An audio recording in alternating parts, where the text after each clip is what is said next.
Hi guys, JB and Minot here, and these are my pickups for the month of August 2020. And I hope you have had a great summer so far. I know some people haven't because of all this Black Lives Matter stuff and Antifa stuff and the COVID-19. But anyway, these are all Switch games, and the first one I'm going to show is, Giraffe and Anika. This is basically mostly a platformer. I saw one review for it. It's from NIS America. I've seen one review for it, and they weren't impressed with it. So, Giraffe and Anika Musical Mayhem Edition. Apparently, there's platforming, and there's also a when you challenge bosses, I guess there's a rhythm game to it. But it comes with this and this, and place to hold the game.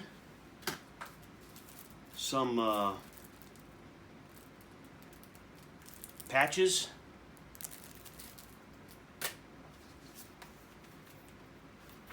a picture book,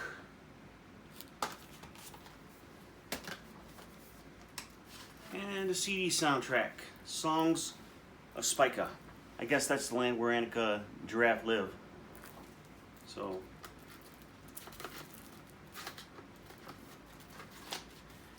okay, I bought this from Walmart for 15 bucks. The day before, they were selling it for 30, and I decided to wait because I've seen reviews of the game, and they're not flattering.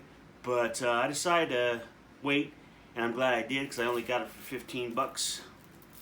Dead by Daylight. This is kind of a Friday the 13th kind of game. You can either play a serial killer out to kill these 5 people, or you can play one of the 5 people out to escape the serial killer. And it's got all kinds of DLC and stuff on it, so. Oddworld, Munch's Odyssey. This is a remake of an old game, I think the PS2. And this would be a heck of a good puzzle game, good puzzle platformer. The problem is the stupid, for one, the colors on it are ugly. It looks like monochrome, green and brown, and some grays thrown in. But my other big problem is you're constantly adjusting the camera. This is not the 1990s. That kind of crap ruined another PS2 game that people call classic, Shadow of the Colossus, which I thought was a crap game because of the camera. Put the camera behind Munch's back and have him face forward. Or put it behind him where you can see him. It's that simple. There is no reason to have a constantly adjustable camera. And I have yet to find the part where you can lock the camera. I don't think it's on there. But other than that, it would be a great game. So, okay, this is kind of a Pokemon clone that it was only 30 bucks, and it's getting decent reviews if you like Pokemon. Nexomon Extinction.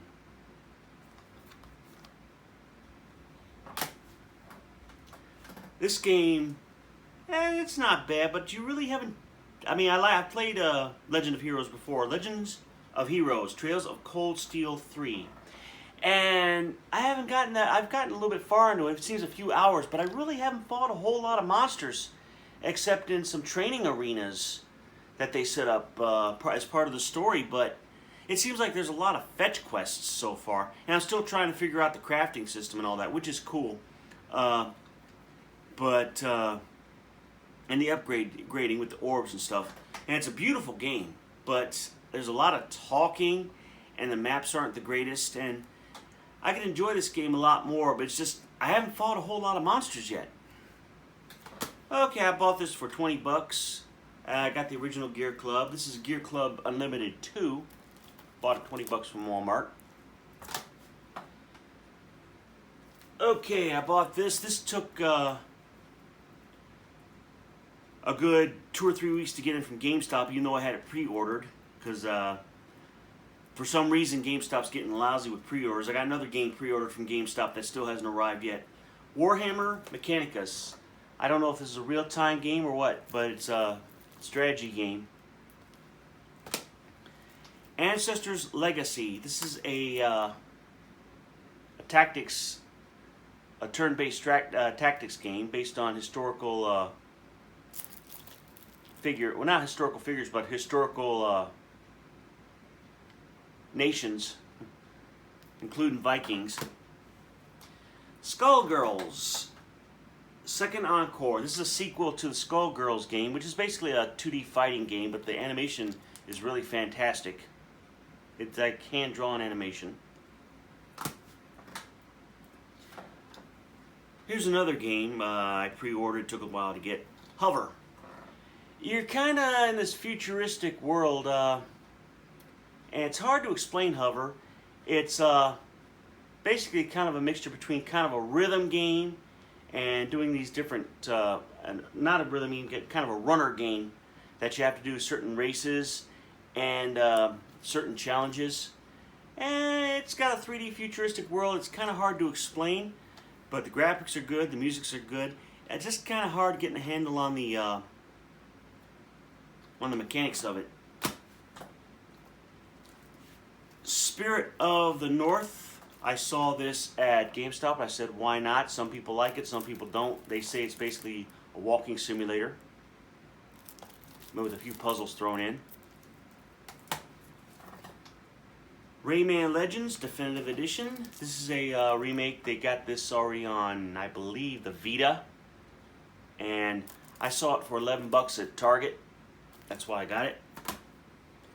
And this game, I hate to say it, but this game avoid like the plague.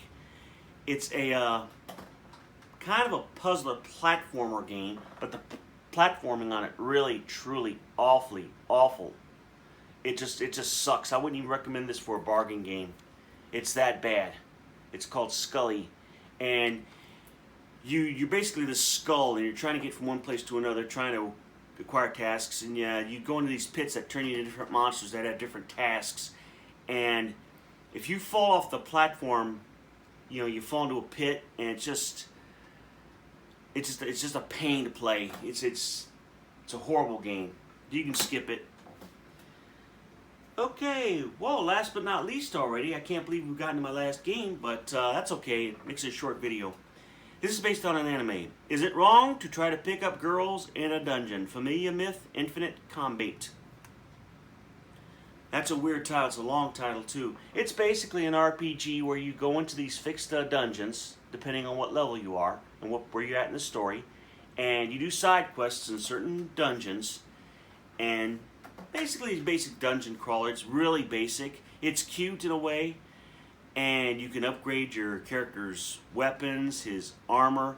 You can upgrade, you go with, you have a goddess, I guess, who follows you. You can upgrade her to help you in the dungeons. It kind of reminds me of Cat's Quest, which is a great game. But the problem with this game is, for the most part, it's really, really too easy. It's basically you're playing two characters in some chapters. In one chapter you're playing one character, in another chapter you're playing another. And this girl, who's I think is a mini goddess, and I think eventually they come together toward the end of the story. But anyway, I would like this game a lot. It's just too easy. There's only one dungeon that I had to do several times that I had to grind for. And once you do a little bit of grinding, it became kind of easy once you realize the pattern. And that's my only problem. The game is just too doggone easy so far. I'm 4 chapters in. I think it should be a little more difficult, especially the one chapter with the girl. Those are just a joke. But if you like anime, and maybe I'll do a review on this sometime. We'll see if it gets any better, because I do have it in my Switch now. Anyway, those are my pickups for the month of August. I hope you have a great Labor Day, and I hope you had a great summer. Hope you have a great fall. Hopefully it'll be better than the summer and the spring. And I hope you all can keep your jobs and you keep safe and well. In the meantime, God bless. Bye-bye.